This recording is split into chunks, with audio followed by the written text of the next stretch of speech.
So Cool. tell me the Michael Jordan, Eric Vandelay. Speaking of Eric Vandelay, Eric stories. Vanderlei. So when I first went to Rio de Janeiro, I mean not Rio, Belo Horizonte.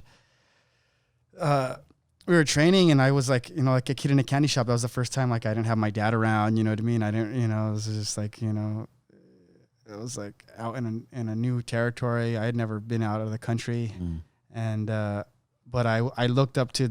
I was so obsessed with jiu-jitsu. When I got there, I saw all these guys. I was like, dang, look at all these. Look how everybody was just like an animal. There was just animals everywhere. Like guys with like 8-packs, and you'd see guys just having wars and then shaking hands afterwards, and they'd all leave. They train hard, and then they'd all leave, and then so they take me to like get some fruit downstairs in the garage, and then they'd always the first time they drove me up to like a mountain, and I thought they were just gonna show me like this nice view, like, oh, check out the city, and then so they check we're looking at the city, and then all of a sudden like I hear the lighter spark up, and like and I look, and before I'd went, I was like it was like the best in my program. We had a DARE program. It was like drug awareness, like like this, they would tell you like, don't smoke weed, don't do drugs, and I was like told, I had my plaque in my room before I left. I was all proud that I got like the gold award for being like drug free.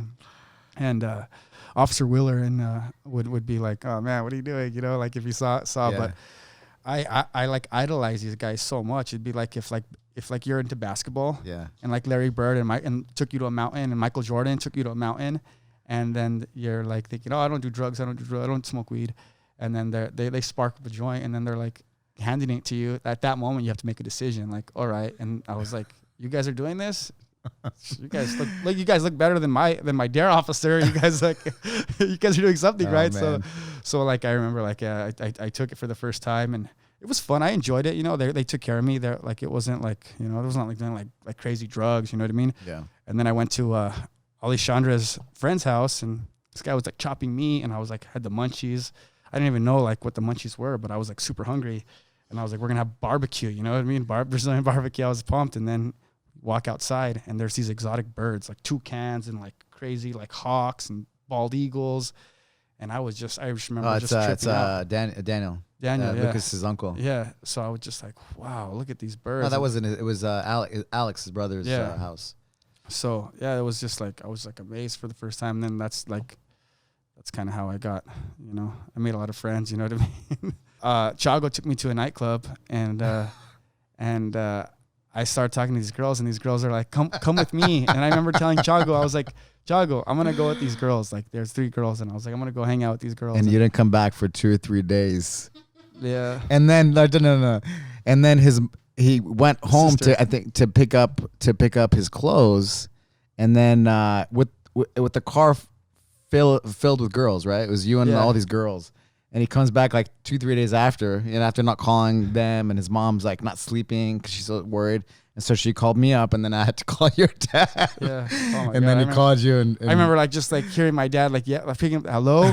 And then like he just started, what are you doing? I just took the phone off me, and I was like, I'm in another country. So I'm like, I'm safe, because if my dad would have been able to like put his hand through that phone and just choke me, I would have, You called it right away, and I guess it never happened again when you went to visit. And then like now, like looking back, I'm like, oh my God, I can't believe I like did that, But like I was used to like, okay, my dad's not here, like I'm in charge of myself, you didn't think about her. Yeah, she was like she wasn't sleeping. I didn't think, and then like I felt bad, and I was just like, after I was just like, dang, what did I do?